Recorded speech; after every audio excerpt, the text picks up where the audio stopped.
اعوذ باللہ من الشیطان الرجیم بسم اللہ الرحمن الرحیم معزز سامعین السلام علیکم ورحمۃ اللہ وبرکاتہ۔ جیسا کہ پچھلی ویڈیو میں وراثت کی تعریف قرآن و حدیث کی روشنی میں ہم نے بیان کی تھی،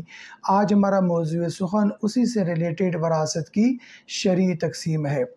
اللہ رب العزت کلام ربانی میں ارشاد فرماتے ہیں، سورۃ النساء آیت نمبر 11، یوصیکم اللہ فی اولادکم، اور اللہ تمہیں تمہاری اولاد کے بارے میں وصیت کرتا ہے۔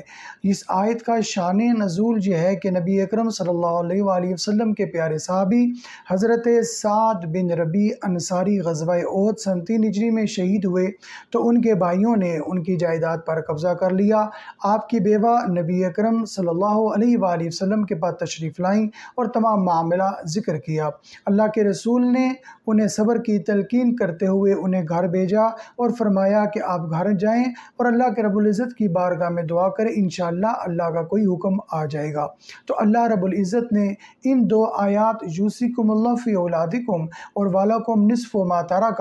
ان کا نزول فرمایا، جس کے اندر مکمل حصوں کو بیان فرما دیا۔ یہ بات یاد رکھنے کی ہے کہ متوفی یعنی جو مرنے والا ہے، مورث جو ہے وراثت کا جو مالک ہوتا ہے، اس کی وفات کے بعد اس کا تمام ترکہ وہ منقولہ ہو یا غیر منقولہ ہو، والد کی طرف سے ملا ہو یا والدہ کی طرف سے ملا ہو، وہ تمام کا تمام ترکہ ورثاء میں تقسیم کیا جائے گا۔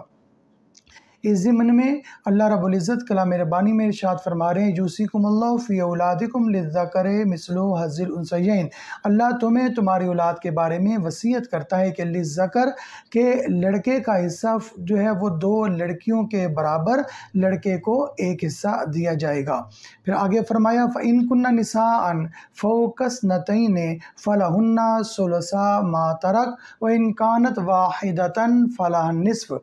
اگر مرنے والے کی 2 یا 2 سے زیادہ بیٹیاں ہوں گی تو ان کو جائیداد میں سے 2/3 حصہ ان کو دیا جائے گا۔ وَإِن كَانَتْ وَاحِدَةً فَلَهَا النِّصْفُ، اگر اس کی متوفی کی 1 ہی بیٹی ہے تو اس کو پھر جائیداد میں سے آدھا حصہ اس کو دیا جائے گا۔ رب العزت آگے ارشاد فرماتے ہیں، وَلِأَبَوَيْهِ لِكُلِّ وَاحِدٍ مِّنْهُمَا السُّدُسُ، اور متوفی کے والدین کے لیے جائیداد میں سے 1/6 حصہ دیا جائے گا، اور یہ کل ترکہ میں سے والدین کے لیے یہ حصہ نکالا جائے گا، اور ماں باپ اگر دونوں زندہ ہوں تو دونوں کو 6واں حصہ علیحدہ علیحدہ دیا جائے گا، نہ کہ 6 حصے کو دونوں میں تقسیم کیا جائے گا۔ اور پھر اس کے بعد ان والدین کا حصہ نکالنے کے بعد جو ترکہ بچے گا وہ باقی اولاد میں تقسیم کیا جائے گا۔ اللہ رب العزت ارشاد فرماتے ہیں، فَإِن لَّمْ يَكُن لَّهُ وَلَدٌ وَوَرَثَهُ أَبَوَاهُ،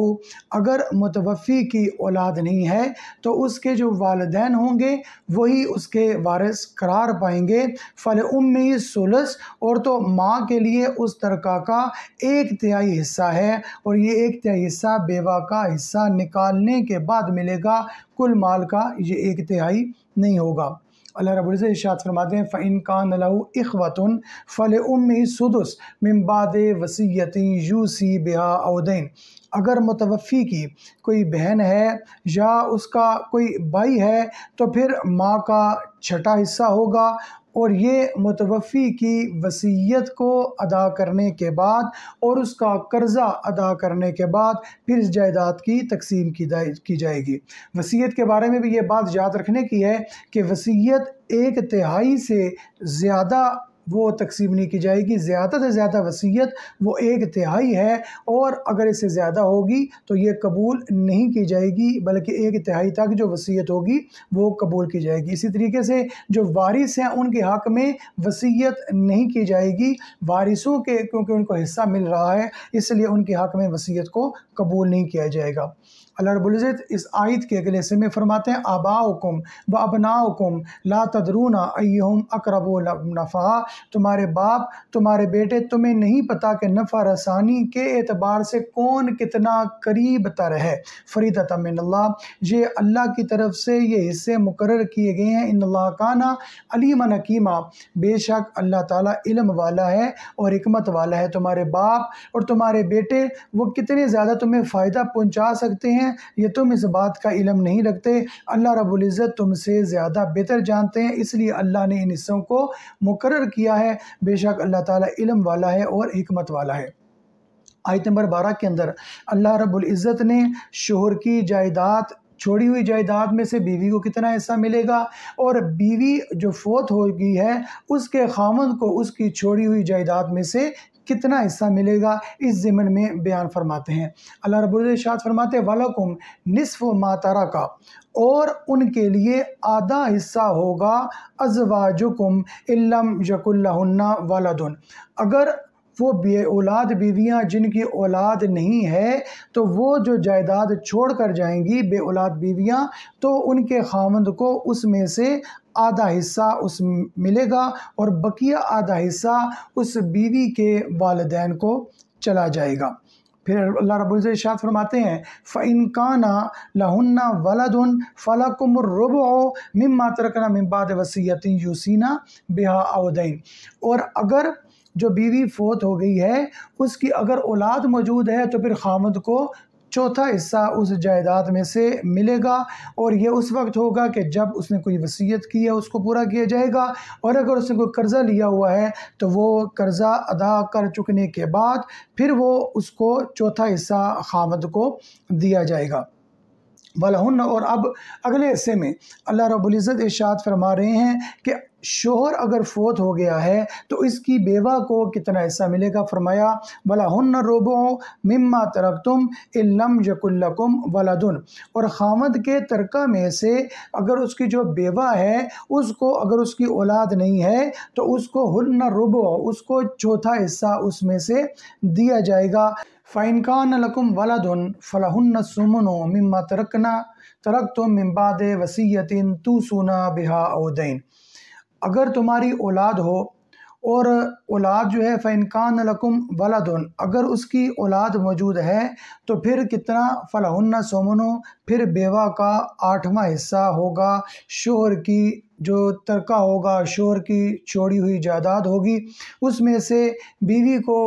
8واں حصہ ملے گا۔ چوتھا حصہ اس وقت ملے گا اگر اس کی اولاد نہ ہو، اگر اس کی اولاد ہوگی تو فَلَهُنَّ الثُّمُنُ، تو پھر اس کو 8واں حصہ اس جائیداد میں سے دیا جائے گا۔ مِمَّا تَرَكْتُم مِّن بَعْدِ وَصِيَّةٍ تُوصُونَ بِهَا أَوْ دَيْنٍ، اور یہ وصیت کی تکمیل کرنے کے بعد اور اس کا قرضہ ادا کرنے کے بعد یہ سارے معاملات ہو گئے۔ اور جو بات یاد رکھیے، اگر شوہر کی جو بیویاں ہیں، جو شوہر فوت ہو گیا اس کی جو بیوائیں ہیں، اگر 2 یا 2 سے زیادہ ہوں گی تو ان میں 8واں حصہ ان میں برابر مساوی تقسیم کیا جائے گا۔ جس طرح والدین کے لیے چھٹا حصہ علیحدہ علیحدہ نکالا جاتا ہے، لیکن بیویوں کے لیے اگر 2 سے زیادہ ہوں گی تو ان کا 8واں حصہ، ایک ہی حصہ جو 8واں ہوگا وہی ان بیویوں میں تقسیم کیا جائے گا۔ اللہ رب العزت آگے ارشاد فرماتے ہیں وَإِن كَانَ رَجُلٌ يُورَثُ كَلَالَةً أَوِ امْرَأَةٌ وَلَهُ أَخٌ أَوْ أُخْتٌ فَلِكُلِّ وَاحِدٍ مِّنْهُمَا السُّدُسُ، اگر صاحب میراث مرد ہو یا عورت ہو، اور اگر وہ کلالہ ہو، کلالہ کسے کہتے ہیں؟ کلالہ اس کو کہتے ہیں کہ جو مرد یا عورت مرتے وقت اس کا خامد یا بیوی میں سے کوئی زندہ نہ ہو، اس کے والدین میں سے کوئی زندہ نہ ہو، اور اس کے علاوہ اس کا کوئی بیٹا یا بیٹی نہ ہو، وہ صاحب کلالہ کہلاتا ہے۔ تو صاحب کلالہ اس کے اگر ایک بھائی یا ایک بہن موجود ہے تو ان کو پھر جائیداد میں سے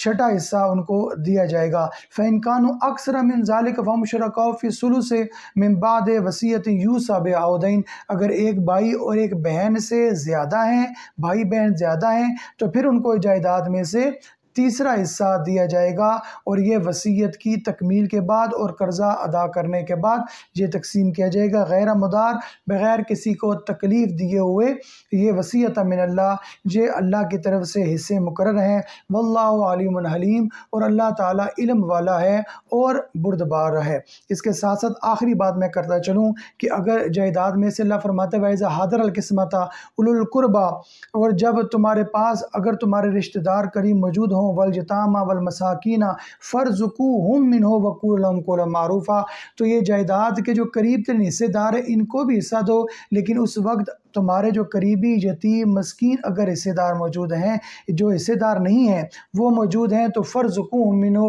تو ان کو بھی کچھ دے دیا کرو، وقول لہم قولا معروفا، اور ان کے ساتھ اچھی بات کیا کرو۔ اللہ رب العزت ہمیں صحیح معنوں میں جائیداد کی شرعی تقسیم کے تمام معاملات پر عمل کرنے کی توفیق عطا فرمائے۔ وما توفیقی الا باللہ وما علینا الا البلاغ۔